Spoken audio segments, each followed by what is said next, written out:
华尔街大鳄彼得·西夫预计，无论美联储采取何种行动，他都预计经济会严重放缓。但如果美联储不试图预先降息，那将是一个更加严重的硬着陆情景。另外，本周末欧佩克加大会召开时，减产的执行情况将成为焦点。值此之际，俄罗斯海运原油出口在10月份激增后暴跌至8月以来的最低水平。最后，我们观察到达里欧警告称，美国的债务问题已进入关键临界点，后续恐怕要借更多的钱还更多的债。哈喽，大家好，欢迎来到我的财经老师说，带您用宏观经济解读世界金融市场，帮助你掌握趋势，提前实现财富自由的梦想。如果你也对股市投资理财以及宏观经济市场感兴趣，记得订阅我的频道，打开小铃铛，这样你才不会错过最新的影片通知哦。那我们就开始今天的节目吧。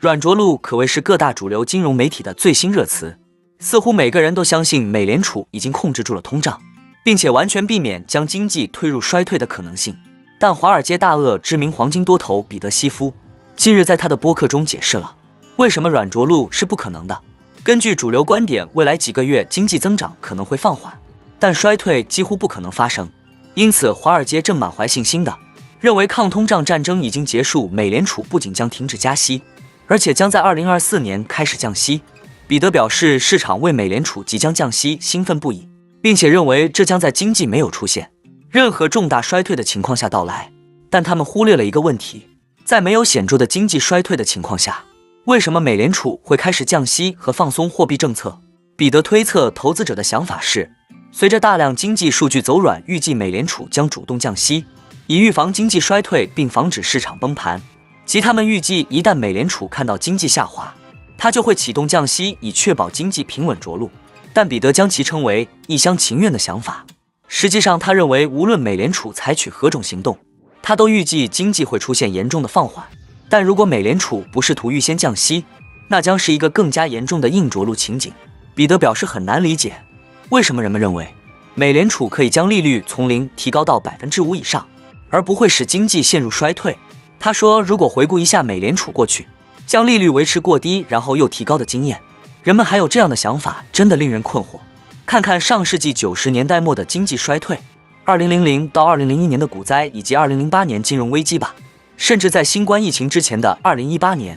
当美联储试图从低水平提高利率时，随着第4季度经济出现问题时，他们不得不迅速终止这一举措。历史清楚地表明，美联储很难实现利率正常化。事实上，2007年将利率从1%左右提高到略高于5%的尝试，导致了最严重的经济衰退。在美联储于金融危机后持续将利率维持在低位后，利率上调将暴露所有的不当投资和资源错配。彼得指出，如果那次加息导致了大衰退，为什么人们会认为这次我们将完全不会陷入衰退？美联储过去10多年来一直将利率维持在接近0的水平，利率较低的时间比以前涨得多，再加上量化宽松，这意味着需要纠正的东西可能多得多。如今在加息之外，美联储还在缩减其资产负债表，从金融系统中撤出流动性，这在2008年金融危机前的时期是没有的。彼得表示，现在经济中有更多需要修复的问题，因此我们现在必然会有比之前更大的经济衰退。对于大多数人认为的软着陆，他说，任何人相信这一点都没有意义。继10月份发货量激增后，俄罗斯将其海运原油出口削减至8月份以来的最低水平。而本周末，欧佩克加产油国将召开部长级会议，届时减产的执行情况将成为焦点。根据彭博社监测的油轮追踪数据，截至11月19日的一周内，从俄罗斯港口出口的原油约为270万桶每日，与截至11月12日的修正数据相比，这一数据减少了每日58万桶，是4个多月来最大的周环比降幅。俄罗斯在8月初表示，将以每天低于5月至6月平均水平30万桶的速度延长出口限制政策直至年底。本月早些时候，俄罗斯再度证实了这一计划。截至11月19日，波动较小的4周平均流量降至323万桶每日，较截至11月12日的修正数据减少约每日20万桶，这是8周以来的最低水平，但仍比截至8月20日的4周平均流量高出约每日34万桶。